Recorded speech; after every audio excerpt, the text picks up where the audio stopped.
Good morning students, कैसे हैं आप सब। उम्मीद करती हूँ आप लोग अच्छे होंगे।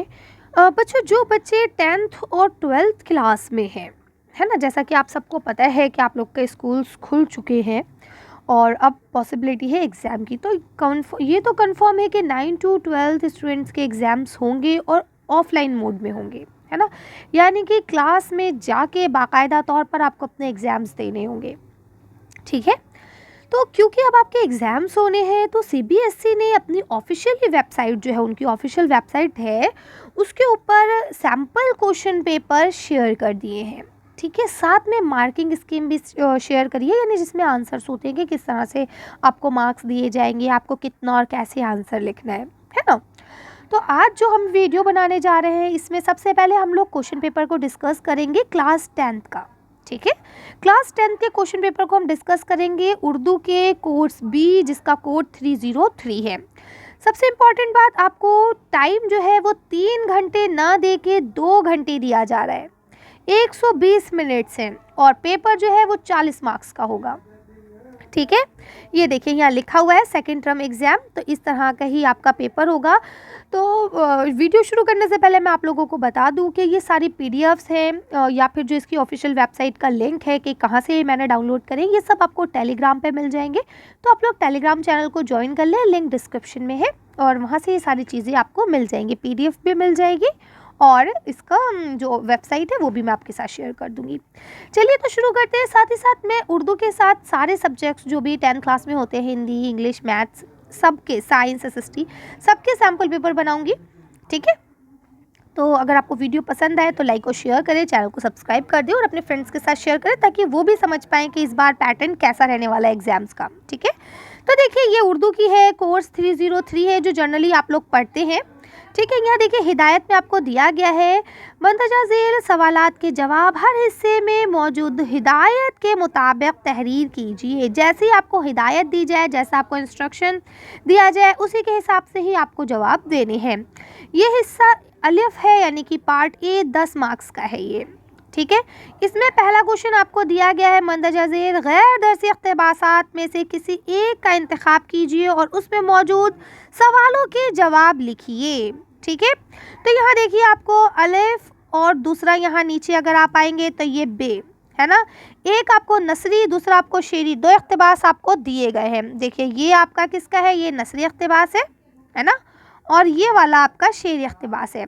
और इसके बाद अगर आप देखें तो यहाँ पे आपको 5 और 6 सवाल दिए गए हैं, उनके हिसाब से आपको जवाब देना है, ठीक है, ठीक है। तो ये इख्तिबास है, इसको आप लोग पढ़ लीजिएगा, क्योंकि एज इट इज़ तो इख्तिबास आएगा नहीं, लेकिन जैसा कि आप सब जानते हैं कि ये इख्तिबास होता है, इसी के अंदर ये क्वेश्चन के आंसर छुपे हुए होते हैं। जैसे भी यहाँ पहला क्वेश्चन लिखा है, चांद बीबी के वालिद कहाँ के सुल्तान थे, यानी उनके जो पापा थे चांद बीबी के, वो कहाँ के सुल्तान थे, ठीक है। और गैर दरसी का मतलब ही ये होता है कि जो आपके निसाब में शामिल नहीं है, जिसे आपने पहले नहीं पढ़ा, ठीक है। ऐसे दूसरा क्वेश्चन आपको लिखा है, चांद बीबी की पैदाइश किस सन में हुई। अब देखिए जब मैं आपको मार्किंग स्कीम दिखाऊंगी ना इसी के एंड में, तो आपको इन सब के आंसर मिलते रहेंगे, लेकिन पहले अभी आप इस इख्तिबास को खुद से पढ़िए जल्दी से, और क्वेश्चन जो आ रहे हैं इनको सॉल्व करने की कोशिश कीजिए, ठीक है। फिर मार्किंग स्कीम जब मैं दिखाऊंगी तो आप मैच कीजिएगा कि आपके कितने सही रहे और कितने गलत रहे।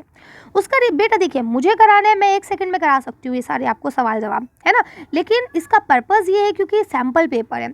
पर्पस 2 है इसके, एक ये कि आपको क्वेश्चन पेपर का पैटर्न पता चले, और दूसरा ये भी पता चल सके आपको कि आपकी तैयारी किस लेवल की है ना। इसलिए सिर्फ मैं ये डिस्कस कर रही हूँ, मैं इसे सॉल्व नहीं करवा रही हूँ, ठीक है। चलिए अगला क्वेश्चन देखिए, यहाँ तीसरा आपको क्वेश्चन दिया गया है, चांद बीबी के शौहर का क्या नाम था। तो आप इसे इख्तिबास को पढ़िए, सब कुछ आपको मिल जाएगा। अली आदिल शाह कहाँ के सुल्तान थे, है ना। और लास्ट सवाल जो लिखा है, चांद बीबी किन ज़बानों से वाकफियत रखती थी, यानी उनको कौन कौन सी ज़बानें आती थी। वाकफियत रखना यानी जिससे वो जो उन्हें आता हो, है ना। तो अब आप बता सकते हैं, जैसे मैं आपसे पूछूं कि आपको कौन कौन सी ज़बानें आती हैं, आप किन ज़बानों से वाकफियत रखते हैं, आप कहेंगे मैम इंग्लिश, हिंदी और उर्दू, यही 3 ज़बानें हमें आती हैं, है ना। तो ये यहाँ पे लिखा है। चलिए इसी तरह से अगर हम बात करें, ये दूसरा आपको दिया गया है शेरी इख्तिबास, ये भी आपका गैर दरसी है, ये भी आपको बुक से नहीं दिया गया है। गैर दरसी है ना, ये दरसी है, 1 मिनट रुकिए मैं एक बार देख लूँ, हाँ गैर दरसी है, ठीक है। अब इसी तरह से इसमें भी आपको क्वेश्चंस दिए गए हैं, ठीक है। जैसे यहाँ लिखा है, बुढ़िया ने मिट्टी का दिया किस वक्त लाकर रास्ते पर रखा? तो अब आप इसका आंसर आराम से लिख सकते हैं। ठीक है, अब इसी तरह से देखिए दूसरा क्वेश्चन लिखा है, महलों के झाड़ फानूस से वो दिया क्यों बेहतर है? ठीक है, अब झाड़ फानूस आप समझते हैं ना, जो डेकोरेशन के लिए जो आपकी सीलिंग होती है, जो आपकी छत होती है, उसके ऊपर ऐसे करके आपने देखा होगा मूवीज़ वगैरह में, या बड़ी बड़ी कोठियाँ हवेलियाँ, उनमें इस तरह से ना झाड़ फानूस ये सब चीज़ें लगाई जाती है, डेकोरेशन के सामान होते हैं ये, है ना। तो आपको बताना है कि वो दिया उससे बेहतर क्यों है। ठीक है, अब यहाँ देखिए, यहाँ लिखा हुआ है आफाक से क्या मुराद है? ठीक है, फानूस के क्या मानी है? देखिए वही बात आ गई अभी जो मैंने आपको बताया। ठीक है, इसके बाद लिखा है इस नज़्म से क्या तालीम मिलती है, यानी आपको इससे क्या सबक मिलती है? मॉरल ऑफ द स्टोरी नहीं, मॉरल ऑफ द पोएम क्या है? नज़्म है ना। हाँ, तो इससे आपको क्या तालीम मिलती है, क्या सबक मिलता है, आप क्या सीखते हैं इससे? ठीक है, तो अब ये आंसर आप अपने आप से तहरीर कीजिए ताकि आपको पता चल सके कि आपको कितना आता है और कितना नहीं आता है। ठीक, अब आपको सवाल नंबर 2 में ये आपको दर्स इख्तिबास दिया गया है। दर्स इख्तिबास यानी जो आपकी किताब से लिया गया है, इसमें भी 2 इख्तिबास हैं, किसी एक का इंतखाब करना है और उससे जो सवाल पूछे गए हैं उनके जवाब देने हैं। ठीक है, तो इसमें देखिए ये एक आपका नसरी इख्तिबास हो गया। ठीक है, और उसी के जस्ट बाद ये आपका नज़्म जो नसरी देखो दिमाग नज़मी जो होता है ना, नज़्म से लिया हुआ वो हो गया। ठीक है, ये नसरी हो गया। तो अब देखिए ये शेरी इख्तिबास है ना, तो नसरी इख्तिबास में अगर आप देखें तो यहाँ आपको 5 सवाल पूछे गए हैं। पहला लिखा हुआ है दूसरी आलमी जंग यानी कि जो सेकेंड वर्ल्ड वॉर हुई थी के ज़माने में क्या चीज़ की ज़रूरत शिद्दत से महसूस की गई? तो अब आप इस इख्तिबास को पढ़िए, मैंने देखिए रोक दिया है, अब आप लोग इसे पढ़ लीजिए पहले अच्छे से, फिर मैं क्वेश्चन बताऊंगी, आप आंसर देखते चलिएगा जल्दी जल्दी। ठीक है, अगर आप लोग चाहे इसका स्क्रीनशॉट भी ले सकते हैं, वैसे वीडियो भी डाउनलोड कर सकते हैं। वीडियो डाउनलोड कर लेंगे तो आप एग्जाम से 1 दिन पहले तक देख सकते हैं वीडियो, है ना। लिखा है इंटरनेट क्या है? अब आप बता सकते हैं इंटरनेट क्या? आजकल तो हम सब इंटरनेट यूज़ कर रहे हैं, वीडियो भी आप मेरी इंटरनेट के थ्रू ही देख रहे हैं, है ना। इसके बाद देखिए लिखा है ईमेल के फ़ायदे बताइए। अब यानी ईमेल के क्या फ़ायदे हैं आप लिखिए, या क्या फ़ायदे हैं या फ़ायदे बताइए, एक ही क्वेश्चन है। ठीक है, अगला क्वेश्चन देखिए लिखा है मुइस्लाती निज़ाम में कौन कौन से वसाइल शामिल हैं? इसके बाद अगला लिखा है टेलीविज़न से ज़्यादा तेज़ तर और किफ़ायती राब्ते का तरीक़ा क्या है? ठीक है, तो अब टेलीफोन से ज़्यादा क्या है बताइए जल्दी से। अभी देखिए टेलीफोन आप लोगों को पता है कि ये पुराने ज़माने का था, अब टेलीफोन से ज़्यादा कौन सी चीज़ है जो उससे भी ज़्यादा तेज़ चल रही है ना, तो ये आप बताइए। इसी तरह से ये आपको देखिए जो आपका शेर इख्तिबास दिया गया, ये पहाड़ और गिलहरी के से लिया गया जो अल्लामा इकबाल की नज़्म है आपकी, है ना। तो अब यहाँ देखिए यहाँ लिखा हुआ भी है पहाड़ गिलहरी से क्या कहता है। दूसरा क्वेश्चन लिखा हुआ है पहाड़ अपने गुरूर का इजहार किस अंदाज में करता है? क्योंकि पहाड़ को गुरूर है मैं बड़ा हूँ, है ना।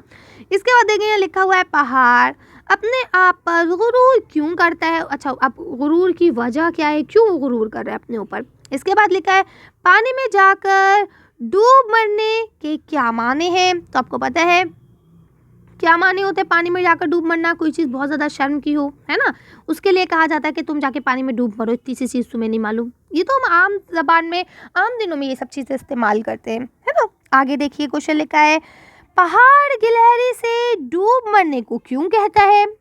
ठीक, तो अब आप इस नज़्म को पढ़िए, आपकी किताब में दी गई है, इसे पढ़िए अच्छे से और समझिए कि क्यों कहा गया है। बाकी मैंने सारे चैप्टर्स इसी चैनल पर अपलोड कर दिए हैं, आप जाएंगे प्लेलिस्ट में, वहाँ देखेंगे क्लास 10th उर्दू और वहाँ आपको सारी वीडियोस मिल जाएंगी। ठीक, अब आता है आपका पार्ट बी, मार्क्स 18 हिस्सा ब। ठीक है, ये 18 मार्क्स का है। अब इसमें क्या करना है चलिए देख लेते हैं। यहाँ लिखा है मंतजा ज़ेर सवालात में से सिर्फ 6 के जवाब उर्दू में तहरीर कीजिए। हाँ, ये मैंने भी सुना है पिछले कई बार से कि ये बच्चे उर्दू का पेपर इंग्लिश और हिंदी में लिख के आ जाते हैं ना, तो ये हरकत नहीं करनी है, तो आपको उर्दू में ही जवाब देना है। बेचारे CBSE वाले आप लोगों से परेशान हो चुके हैं, वो ख़ास तौर पे लिखने लगे, जबकि जाहिर सी बात है उर्दू का पेपर है तो आप उर्दू में ही जवाब देंगे, है ना। लेकिन आपकी हरकतों की वजह से यहाँ पे उन्हें ये मेंशन भी करना पड़ रहा है स्पेशली। चलिए खैर, उम्मीद करती हूँ आप में से ये हरकत किसी ने नहीं करी हो। चलिए आगे चलते हैं। तो यहाँ पे आपको जो सवाल दिए गए हैं कितने हैं, 1 2 3 4 5 6 और 7 8 9 10 सवाल हैं। 10 में से आपको कोई 6 सवालात के जवाब देने हैं। ये देखिए यहाँ लिखा हुआ है, ठीक है। तो अब पहला सवाल जैसे यहाँ दिया गया है, इसम किसे कहते हैं, मिसाल भी दीजिए। तो अब इसम क्या है, इसम आपको पता है नाउन को कहा जाता है ना, संज्ञा को कहा जाता है। तो आप बता सकते हैं। इन सब चीज़ों पे वीडियो बनी हुई है, आप लोग जाके ग्रामर के हिस्से में जाके ग्रामर को ले देख सकते हैं। और आपकी किताब का कोई सवाल है, कोई लेसन है, तो आप किताब वाली वीडियो में जाके देख सकते हैं, ठीक है। अब यहाँ देखिए लिखा हुआ है मक्ता किसे कहते हैं, ठीक है। मिसालों के ज़रिए वाजे कीजिए। अब आपको पता है गज़ल में मक्ता और मतला होता है, क्या होता है, अब आप मुझे बताइएगा कमेंट्स करके। और अगर आपको सचमुच नहीं मालूम है तो आप वीडियो जाके देख सकते हैं कि मक्ता क्या है और मतला क्या है, ठीक है। उसके बाद यहाँ दिया गया है दर्जा ज़ेर मुहावरों के माने लिखते हुए उनको जुमलों में इस्तेमाल कीजिए। 9 2 11 होना, ईद का चांद होना, आँख का तारा होना। तो अब आपको पता है 9 2 11 होने का अर्थ मतलब होता है भाग जाना। 9 2 11 हो गए, भाग गए, है ना। तो पुलिस को देख के चोर 9 2 11 हो गया। ईद का चांद होना यानी कोई चीज़ बहुत दिनों बाद नजर आए, है ना। मेरा दोस्त ईद का चांद हो गया है, दिखता ही नहीं है ना। या आज तुम बहुत दिनों बाद नजर आए, मियाँ तुम तो ईद के चांद हो गए, है ना। आँख का तारा कहते हैं बहुत ज़्यादा प्यारा होना, है ना। जैसे बच्चे अपने माँ बाप की आंखों के तारे होते हैं, है ना। तो ये हो गया, आप इस तरह से बना सकते हैं। अब देखिए आगे यहाँ लिखा हुआ है शेर की तारीफ बयान कीजिए कि शेर है क्या, शेर किसे कहते हैं बताइए, है ना।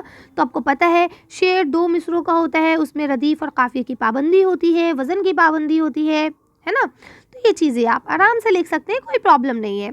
आगे देखिए यहाँ लिखा हुआ है सवाल नंबर 7 है, इसमें लिखा हुआ है मिर्ज़ा गालिब का मुख्तसर तारुफ पेश कीजिए। हाँ, ये बहुत इंपॉर्टेंट चीज़ है। आप लोगों को जब मैंने चैप्टर्स पढ़ाए थे तब भी आप लोगों से ये बात कही थी कि अब आप लोग 10th क्लास में आ चुके हैं, जो भी आपकी किताब में अदीब या शायर का जिक्र है उनको आप लोग देख लीजिए। और मैंने कुछ इम्पॉर्टेंट अदीब और शायर भी बताए थे कि ये इम्पॉर्टेंट हैं, ये अक्सर पूछ लिए जाते हैं, है ना।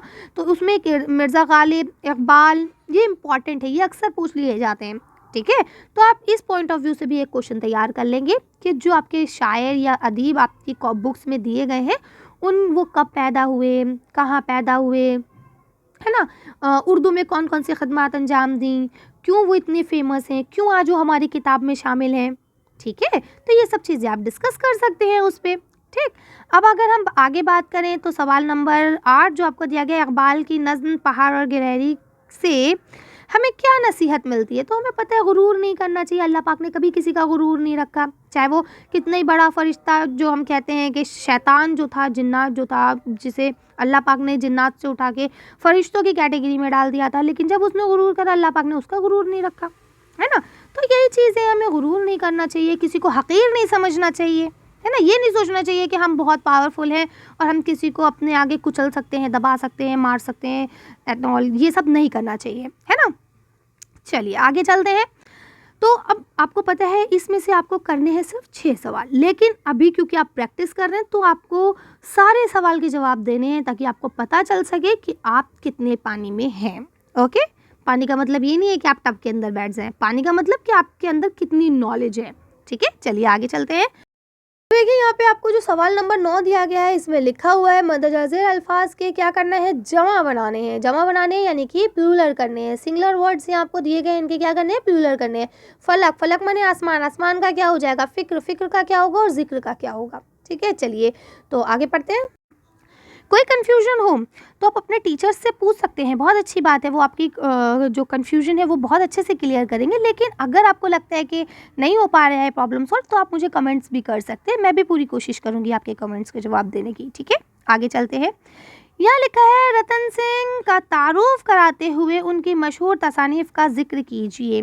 फिर वही बात, ये फिर आपके अदीब के ऊपर आ गया। अब रतन सिंह कौन थे बताइए, कहाँ पैदा हुए, क्या थे, अब उनकी तसानीफ़, उन्होंने कौन कौन सी राइटिंग्स लिखी, क्या क्या, कौन कौन सी किताबें, कौन कौन सी कहानियाँ, क्या क्या लिखा है उन्होंने, आप बताइए मुझे, ठीक है। इसी तरह से आगे लिखा हुआ है साहिल लुधियानवी की नज़्म ए शरीफ इंसानों की रोशनी में जंग के नकात जो नुकसानात हैं उन पर क्या करना है, नोट लिखना है कि अब एक ए शरीफ इंसान हो, साहिल लुधियानवी जी की नज़्म है जो कि हमने पढ़ ली है, आप जाके पढ़ सकते हैं दोबारा से अगर आपने नहीं पढ़ी है तो, ठीक है। अब उसमें उन्होंने बताया है कि जब हम लोग जंग करते हैं, लड़ाई झगड़े करते हैं तो उसके क्या नुकसान है ना। जंग करना किसी भी चीज़ का कोई सॉल्यूशन तो नहीं हो सकता है ना, उससे प्रॉब्लम और बढ़ती ही है, ठीक है। तो अब आपको इसको मेंशन करना है क्या है क्या नहीं, ठीक है। अब आपको यहाँ पे सवाल नंबर 12 दिया गया है, मुंदरजा झेल अल्फाज की जिन्स बताइए, ठीक है। अब आपको यहाँ बताना है कि कौन सा मुज़क्कर है और कौन सा मुअन्नस है। अब देखेंगे यहाँ पे क्वेश्चन के पैटर्न को चेंज कर दिया गया है, इस तरह का क्वेश्चन पहले देखने को नहीं मिला है, जहाँ तक मेरा ख्याल है ऐसा क्वेश्चन नहीं मिला है। हाँ, ये ज़रूर मिलता है कि मुज़क्कर का मुअन्नस कीजिए, मुअन्नस का मुज़क्कर कीजिए, लेकिन यहाँ आपसे कह दिया गया जिन्स बताइए, है ना, कि ये क्या है, दौलत, खत, नाम, ठीक है। तो अब आपको ये बताना है कि क्या है, ये मुज़क्कर है या मुअन्नस है, ठीक। तो अब आप ज़रा जल्दी जल्दी बताइए, बाकी मैं मार्किंग स्कीम दिखाऊंगी तब आपको डिस्कस कर दूंगी, ठीक है। अब ये आपका पार्ट सी आता है, हिस्सा जीम, जो कि आपका 12 मार्क्स का है, ठीक है। फिर इसमें आपको यहाँ लिखा हुआ है कि दोबारा से 6 सवालों के ही जवाब तहरीर करने हैं, ठीक है, और हर सवाल 2-2 मार्क्स का है, 12 मार्क्स का ये हिस्सा है, ठीक है। अब यहाँ फिर देखिए यहाँ लिखा हुआ है, साहिल लुधियानवी का पहला शेरी मजमुआ कौन सा है। मैंने अभी आप लोगों से सबसे पहले यही कह दिया है कि आपके जो भी शायर है, जो भी अदीब आपकी किताब में मौजूद है, आप लोग उनको एक पैटर्न के थ्रू लर्न कीजिए, जैसे उनकी पैदाइश कहाँ हुई, ठीक, और उन्होंने कितनी तालीम दी, और सबसे इम्पॉर्टेंट चीज़ कि उन्होंने उर्दू में कौन सी खिदमत अंजाम दी, है ना, यानी उन्होंने उर्दू में क्या क्या लिखा, ठीक। आगे देखिए अगला सवाल लिखा हुआ है, निसाब में शामिल आदमी की कहानी किसका मजमून है, यानी इसको लिखने वाले कौन है, आदमी की कहानी किसने लिखा है, ठीक। तो मैं आप लोगों की जो प्लेलिस्ट है ना उसका लिंक डिस्क्रिप्शन में ही शेयर कर दूंगी, ग्रामर की भी और 10th क्लास की उर्दू की भी, ठीक है। तो आप वो आसानी से वहाँ से देख सकते हैं और कर सकते हैं सारे सवाल जवाब, और चैप्टर्स को बेटा एक बार ज़रूर पढ़ लीजिएगा। उसका रीज़न ये होता है कि जब आप चैप्टर को पढ़ लेते हैं ना तो बहुत सारे सवाल जब आपसे पूछे जाते हैं तो जवाब आपको एकदम से खुद ही क्लिक कर जाते हैं कि हाँ ये चीज़ हमने वहाँ पढ़ी थी, ठीक है। रटने की कोई ज़रूरत नहीं है और अब आपके पास टाइम भी नहीं, और सबसे इम्पॉर्टेंट चीज़ ये होती है ना, आपने सुना होगा रटा हुआ ज्ञान सीमित होता है ना, जहाँ से आप भूलेंगे वहीं से कहानी ख़त्म, उसके आगे आप कुछ नहीं लिख पाएंगे, एक हर्फ नहीं बढ़ा पाएंगे आगे, ठीक है। आगे क्वेश्चन देखिए, आपको लिखा हुआ है मोहम्मद मुजीब के 2 ड्रामों के नाम लिखिए, ये मैंने चैप्टर पढ़ा दिया है, आप देख सकते हैं। अगला लिखा है मिर्ज़ा गालिब की गज़ल का मतला लिखिए। अब देखिए मिर्ज़ा गालिब की गज़ल का मतला क्या, अभी ऊपर पूछा गया मक्ता किसे कहते हैं, अब यहाँ आपसे पूछ लिया गया उनका मतला लिखिए, है ना। तो मैंने अभी आपसे कहा था मक्ता और मतला में क्या डिफरेंस है, किसे कहा जाता है, इनके कौन कौन से शेर हो सकते हैं, वो सब मैंने आपकी अलग से वीडियो में डिस्कस किया। अगर मैं इसमें डिस्कस करने बैठ गई बेटा तो बहुत टाइम हो जाएगा, अभी भी 18 मिनट हो चुके हैं वीडियो को, है ना। आगे देखिए यहाँ लिखा हुआ है मिर्ज़ा गालिब के कलाम की 2 खुसूसियात तहरीर कीजिए, यानी मिर्ज़ा गालिब के कलाम में आपको क्या क्या खुसूसियात देखने को मिलती हैं, तहरीर कीजिए। हबीब तनवीर जो है आपके, उनके ड्रामों के नाम लिखिए, हबीब तनवीर ने कौन कौन से ड्रामे लिखे। अब देखिए जब आपसे ये कहा जाए ना ड्रामों के नाम लिखिए, तो यहाँ पे आपसे पूछा नहीं गया है कि आपको कितने लिखने, है ना। तो अब आप देखिए आपका 2 मार्क्स का क्वेश्चन है, तो या तो आप 2 लिखेंगे या फिर आप 4 लिखेंगे, ठीक है। तो इस तरह से आप आंसर्स दे सकते हैं। आगे देखिए यहाँ लिखा है रुबाई में कितने मिसरों होते हैं, तो हम सब जानते हैं कि रुबाई 4 मिसरों की होती है, ठीक है। आगे चलते हैं, अल्लामा इकबाल की पैदाइश कहाँ हुई, जल्दी से बताइए, लेकिन मुझे आंसर नहीं बताना चाहिए, गलत कर रही हूँ मैं आपको आंसर बता के, आप लोग खुद लिखिए आंसर, ठीक है। अगला क्वेश्चन यहाँ लिखा हुआ है अल्लामा इकबाल की बच्चों के लिए लिखी गई 2 नज़मों के नाम लिखे। अभी आपके एक सिलेबस में ही शामिल है, पहाड़ और गिलहरी, है ना, बच्चे की दुआ जो हम सब पढ़ते हैं, लब पे आती है दुआ बन के तमन्ना मेरी, है ना, तो ये आप लिख सकते हैं। इसके बाद देखिए लिखा है साहिल लुधियानवी जी का असल नाम क्या था, तो ये साहिल लुधियानवी साहब जो है उनका असली नाम क्या है उसे आप तहरीर कीजिए, ठीक। तो हमने आपसे कहा देखिए अभी तक हमारे क्वेश्चन में ना करके भी 4 से 5 क्वेश्चन आ चुके हैं जो आपके सवाने हयात पे हैं, किसी भी शायर या अदीब की सवाने हयात जब आप पढ़ेंगे उसमें से ये क्वेश्चन आपके निकल रहे हैं, ठीक। तो ये होता है क्वेश्चन पेपर आपका कंप्लीट। अब हम लोग मार्किंग स्कीम डिस्कस करेंगे, तो आप लोग रेडी हो जाइए और बताइए कि आपने कितने क्वेश्चन सही किए हैं। मुझे कमेंट्स करके सब बताएंगे कि 22 में से आपके कितने क्वेश्चन सही हुए थे, ठीक है। बेईमानी नहीं करनी है और साथ ही साथ आप लोगों को इंग्लिश, हिंदी सब सब्जेक्ट की क्लास 10 के सैम्पल पेपर इसी चैनल पर मिल जाएंगे, तो चैनल को सब्सक्राइब कर लीजिए। चलिए मार्किंग स्कीम देखते हैं, फिर वीडियो को फिनिश करेंगे। अब देखिए, ये है आपकी आंसर शीट, जिसे हम लोग मार्किंग स्कीम, आंसर शीट अलग अलग तरह के नामों से जानते हैं, है ना। तो अब इसको डिस्कस यहाँ पे करने की तो कोई ज़रूरत है नहीं। आगे देखिए, अब आपसे जो सवाल पूछे गए थे उन सवालात के यहाँ जवाब दिए गए हैं सारे। देखिए, चांद बीबी के वालिद का क्या नाम था, है ना। या अच्छा, ये था कहाँ के सुल्तान थे, तो अहमदनगर के सुल्तान थे, है ना। अच्छा, चांद बीबी की पैदाइश कब हुई थी, तो देखिए यहाँ लिखा है 1555 में हुई थी, है ना। उसका उनके शौहर का नाम पूछा गया, तो यहाँ देखिए लिखा है अली आदिल शाह उनके शौहर का नाम था, है ना। और वो कहाँ के सुल्तान थे, बीजापुर के सुल्तान थे, है ना। और चांद बीबी को कौन कौन सी ज़बानों का इल्म था, तो देखिए लिखा है अरबी, फारसी, कन्नड़ और मराठी ज़बानों से वाकफियत थी उनको, है ना। इसी तरह से अब आगे देखिए आप, ये मिट्टी वाला जो था कि बुढ़िया ने मिट्टी का दिया क्या करा था, कब जलाया था, तो यह लिखता है झपटे के वक्त। झपटे का वक्त कब कहते हैं, जब दोनों वक्त मिलते हैं ना, उस वक्त को कहा जाता है झपटे का वक्त, ठीक है। तो उस वक्त जलाया था ये, ठीक है। उसके बाद देखिए आगे यहाँ पे आपको दिखा हुआ है ना, महलों में झाड़ फानूस उस दिए से बेहतर क्यों थे, है ना। तो देखिए, झाड़ फानूस सिर्फ महलों को रोशन करते हैं, जबकि दिए से बेशुमार राहगीर भी इस्तेफादा कर सकते हैं, उनको भी इससे फ़ायदा हो सकता है ना। क्योंकि झाड़ फानूस सिर्फ महल के अंदर होंगे, दिए जो होते हैं वो घर के बाहर, दहलीज पे सब जगह रखे जाते हैं, है ना। अब यहाँ देखिए, आफाक का बताया गया है, किससे बना हुआ है, वक्त की जमा है, ठीक है। और मुराद क्या होता है, दुनिया, ठीक है। तो दुनिया इसका मुराद है।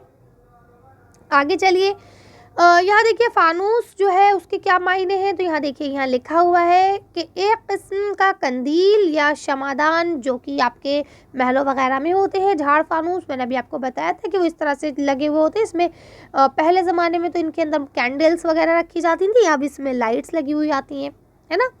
इसी तरह से देखिए यहाँ लिखा हुआ है, इस नज़्म से ये तालीम मिलती है कि दुनिया में वही एक काम बेहतर है जिससे अवामुन्नास यानी कि जो आम लोग हैं, जो पूरी बनियनो इंसान है, उन सबको फ़ायदा पहुँचे, ठीक है। इसी तरह से ये देखिए, दूसरे सवाल जो है आपके, उसके सारे आपको यह जवाब दिए गए हैं कि कौन सी चीज़ों की शदीद ज़रूरत महसूस हुई थी, ठीक है। यहाँ देखिए आपको ये सारे जवाब दिए गए हैं, तो यहाँ से आप मैच कर सकते हैं अपने सारे जवाब, कोई बहुत बड़ी चीज़ नहीं है, आप लोग फटाफट मैच कर लीजिए, ठीक है। तो अब यहाँ देखिए, यहाँ लिखा हुआ है कि टेलीफोन से ज़्यादा तेज़ तर और किफ़ायती राब्ते का तरीक़ा क्या है, वो आपका ईमेल है, ठीक है। तो आप इसे कर सकते हैं। इस तरह से बाकी भी सवाल जवाब आप लोग देख लेंगे। पहाड़ गिलहरी वाला था कि पहाड़ गिलहरी से कहता है कि अगर तुम में शर्म हो तो पानी में जाकर डूब मरो, है ना। उसके बाद यहाँ लिखा है, पहाड़ अपने गुरूर का इजहार कैसे करता है, इस अंदाज में करता है कि मेरी अजमत और बुलंद के आगे ज़मीन भी पस्त नज़र आता है, यानी ज़मीन भी जो है मेरे आगे क्या है, बिल्कुल पस्त है, नीचा है, ठीक है। अब अगला देखिए क्वेश्चन जो था, उसमें देखिए जवाब क्या लिखना है। पहाड़ अपने आप पर गुरूर इसलिए करता है कि वो कद में गिलहरी की बनस्बत बहुत बड़ा है। जाहिर सी बात है, गिलहरी इतनी बड़ी और पहाड़ ये इतना बड़ा, बताइए ज़रा फ़र्क, है ना। आगे यहाँ लिखा है, पानी में जाकर डूब मरने के माने होते हैं बहुत ज़्यादा शर्मसार होने, है ना। और उसी पॉइंट ऑफ व्यू से ये कहा जाता है कि आपको इतना भी नहीं पता, है ना। तो इसी तरह से आगे लास्ट में ये जो क्वेश्चन था आपका, पहाड़ और गिलहरी, पहाड़ जो है वो गिलहरी से डूब मरने को इसलिए कहता है क्योंकि गिलहरी पहाड़ के मुकाबले कद में बहुत छोटी है। तो पहाड़ ये कहता है, मतलब पहाड़ का मतलब ये है कि जो कद में बड़े हैं, जो कदावर लोग हैं, वही इस दुनिया में रह सकते हैं, बाकी तुम्हें ना शर्म के मारे मर जाना चाहिए, तुम इतनी छोटी क्यों हो, है ना। तो ऐसा नहीं है बेटा, अल्लाह पाक ने सबको अलग अलग बनाया है, सब में इंडिविजुअल डिफरेंसेस हैं। और देखिए, सब में कुछ ना कुछ अपनी स्पेशलिटी है ना। हो सकता है मैं आपको उर्दू बहुत अच्छा पढ़ा सकती हूँ, इंग्लिश ना पढ़ा पाऊँ, है ना। हो सकता है कोई और आपको इंग्लिश बहुत अच्छे पढ़ाए लेकिन वो उर्दू ना पढ़ा पाए, आपको लगे नहीं उर्दू हम मैम से पढ़ेंगे, इंग्लिश उनसे ही पढ़ेंगे, है ना। तो क्या मतलब हुआ कि सबके अंदर अपनी अपनी कोई ना कोई क्वालिटी होती है। अब मैं आपको पढ़ा रही हूँ, लेकिन कोई और ऐसा होगा जो गाने में परफेक्ट होगा, वो पढ़ा नहीं पाएगा। और आपकी ही क्लास में बहुत सारे बच्चे होते हैं, जो एक बच्चा ऐसा होता है जो क्लास में पढ़ाई लिखाई में फर्स्ट आता है, एक ऐसा होता है जो खेल कूद में हमेशा फर्स्ट आता है ना। तो क्या वो दिमाग से कम है जो पढ़ाई में फर्स्ट नहीं आ पा रहा, या आप हाथ पैरों से कमज़ोर हो जो आप खेल में फर्स्ट नहीं आ पा रहे? ऐसा कुछ नहीं है, सबके अंदर अपनी अपनी क्वालिटी होती है। लेकिन इसका ये मतलब नहीं है कि हम किसी से कह देंगे जाओ तुम डूब मरो जाके, है ना। तो यहाँ पे यही सारी चीज़ें डिस्कस की गई हैं, ये सारे आपके आंसर्स हैं, आप लोग इन्हें आसानी से मैच कर सकते हैं। अगेन मैं आपको बता दूं, पीडीएफ सारी आपको टेलीग्राम पे मिल जाएंगी, टेलीग्राम का लिंक आपको डिस्क्रिप्शन में मिल जाएगा, वहाँ से जाके आप ज्वाइन कर सकते हैं। ठीक है, ये आपके जो लेंथी क्वेश्चन थे 3-3 मार्क्स वाले, वो भी देखिए यहाँ आपको दे दिए गए हैं, है ना। मिर्ज़ा गालिब उर्दू के मशहूर शायर थे। अच्छा, अब आप यहाँ से भी इनकी जो पॉइंट्स है ना, ये यहाँ से भी आप जवाब बना सकते हैं, इन जवाब को भी पढ़ के समझ सकते हैं, लर्न कर सकते हैं, क्योंकि इस तरह से कोई ना कोई एक सवाल 2 सवाल ज़रूर टकराएंगे, या तो एज इट इज़ भी आ सकते हैं, थोड़ा सा घुमा के भी आ सकते हैं, क्योंकि सिलेबस यही है, कोर्स यही है, बाहर से कुछ नहीं आता कभी भी, है ना। तो आप ये सवाल जो यहाँ दिए गए हैं इसको कर सकते हैं। ठीक है, अब देखिए इसमें यहाँ पे आपको जमा बनाने थे, ये देखिए ये आप जमा बना सकते हैं आसानी से, है ना आसान। इसके बाद देखिए यहाँ पे जो आपको लेंथी क्वेश्चन है ये सब आपको दिए गए। अब देखिए यहाँ पे मैंने आपसे कहा था ना मुज़क्कर मुअन्नस बताने, जिन्स बताइए, तो दौलत क्या है, मुअन्नस है, जबकि ख़त और नाम जो है वो मुज़क्कर है। ठीक है, अब देखिए आगे यहाँ पे पार्ट सी वाला हिस्सा शुरू हो गया, जो कि आपके 2 मार्क्स का था। तो ये 1 लाइन होते हैं, 3 मार्क्स में आपको मतलब थोड़े से शॉर्ट नोट टाइप में लिखना होते हैं, जबकि 2 मार्क्स में ये जो आपके हैं ये सारे क्या है, 1 लाइन शॉर्ट नोट्स टाइप के, मतलब 1-2 लाइन्स में ये आपके कंप्लीट हो जाएंगे। तो ये देखिए ये सारे आपको दिए गए, जैसे साहिल लुधियानवी का पहला शेरी मजमूआ क्या था, तलखियाँ। ठीक है, आदमी की कहानी किसने लिखा है, मोहम्मद मुजीब ने लिखा है। ठीक है, इसी तरह से यहाँ लिखा हुआ है मोहम्मद मुजीब के ड्रामों के जो नाम लिखे हैं वो देखिए यहाँ आपको नाम दे दिए गए हैं ना, खेती और खाना जंगी। इसी तरह से मिर्ज़ा गालिब की गज़ल का कोई मतला लिखना था, तो देखिए यहाँ लिखा है कोई उम्मीद बर नहीं आती, कोई सूरत नज़र नहीं आती, है ना। मतला क्या होता है बेटा, अब यहाँ क्योंकि आ ही गया तो चलिए हम लोग डिस्कस कर लेते हैं। देखिए जब हम गज़ल पढ़ने बैठते हैं ना, कोई भी गज़ल होती है, ठीक, तो गज़ल में आपको पता होता है 2-2 मिसरा के एक शेर होता है ना। इस तरह से ये गज़ल चलती है। गज़ल में कम से कम 7 अशार का होना लाजमी है, 7 से कम अशार नहीं होने चाहिए। ठीक है, तो जो सबसे पहला शेर होता है उसको हम लोग कहते हैं मतला। ठीक, मतले की क्या खूबी होती है, मतले की खूबी ये होती है कि उसमें रदीफ़ और काफ़िये की पाबंदी होती है। अब आप कहेंगे मैम रदीफ़ क्या है, काफ़िया क्या है, तो देखिए रदीफ़ वो लफ्ज़ होते हैं जो बिल्कुल हूबहू होते हैं, जैसे नज़र यहाँ पे लिखा है नहीं आती, नहीं आती, ये आपके रदीफ़ है। और रदीफ़ से पहले जो होता है वो आपका काफ़िया होता है, जिसकी आवाज़ कहते हैं ना यकसा, उनकी आवाज़ यकसा होती है और आखिर के लफ्ज़ एक जैसे होते हैं, जैसे कि बर, लास्ट में रे है, और नज़र, है ना, इनकी आवाज़ जो होती है वो सेम होती है लास्ट में। ठीक है, तो उसे हम लोग कहते हैं काफ़िया।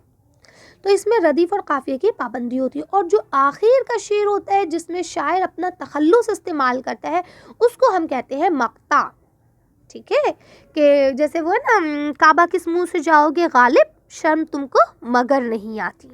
ठीक है, तो अब उसमें देखिए गालिब ने अपना तखल्लुस इस्तेमाल किया है। ठीक है, गालिब के बहुत सारे अशार हैं, आप उन्हें पढ़ सकते हैं, याद कर सकते हैं। ठीक है, चलिए आगे देख लेते हैं। तो यहाँ देखिए लिखा हुआ है उनके कलाम की जो खसूसियात है, ख़याल की बुलंदी है, मजमून की आफरीनी है। ठीक है, तो ये 2 आप लिख सकते हैं कि उनके ख़याल जो है वो बहुत बुलंद है। ठीक है, इसके बाद अगर हम बात करें हबीब तनवीर की, तो उनके 2 ड्रामों के नाम यहाँ देखिए लिखा हुआ है, चरणदास चोर और आगरा बाज़ार। आगरा बाज़ार तो बहुत अच्छा है उनका। ठीक है, पढ़ सकते हैं आप लोग। आगे देखिए यहाँ पे लिखा हुआ है रुबाई में कितने मिसरे होते हैं, 4। ये तो मैंने उसी वक्त आपको जवाब दे दिया था गलती से। इसके बाद देखिए यहाँ लिखा है इकबाल की पैदाइश कहाँ हुई थी, सियालकोट में, और उनका वफात कहाँ हुई है, लाहौर में, है ना, याद रखिएगा ये चीज़ें। इसके बाद देखिए यहाँ लिखा हुआ है, अच्छा इकबाल की पैदाइश हुई कब थी, ये आप लोग मुझे कमेंट्स करके बताएंगे, सन क्या था। ठीक है, इसका लिखा है अल्लामा इकबाल की बच्चों के लिए लिखी गई जो 2 नज़में उनके नाम लिखी है, तो देखिए पहाड़ और गिलहरी, जुगनू, है ना। इसके बाद असली लास्ट क्वेश्चन जो आपको लिखा है, साहिल लुधियानवी का असल नाम क्या था, तो देखिए यहाँ लिखा हुआ अब्दुल्लाही। ठीक है, तो आप इसे कर सकते हैं, कोई बहुत मुश्किल नहीं है मेरे ख़्याल में, बस थोड़ी सी प्रैक्टिस की ज़रूरत है। अगर आप लोग प्रैक्टिस कर सकते हैं तो कीजिए। अच्छा, प्रैक्टिस पेपर भी आ चुका है, वो भी मैं आपके साथ 1-2 दिन में शेयर कर दूंगी। फ़िलहाल आप लोग ये सैम्पल पेपर को तब तक की सॉल्व कीजिए, वीडियोस को लाइक शेयर कीजिए, अपने फ्रेंड्स के साथ शेयर कीजिए, ताकि वो लोग भी अच्छे से कर सकें। और मैं आपको बाकी सारे पहले सैम्पल पेपर दे देती हूँ, उसके बाद प्रैक्टिस पेपर हम करेंगे। ओके, चलिए तो आज की वीडियो को हम यहीं ख़त्म करते हैं। टेलीग्राम पे जाके आप सारे PDF ले सकते हैं। Thank you for watching.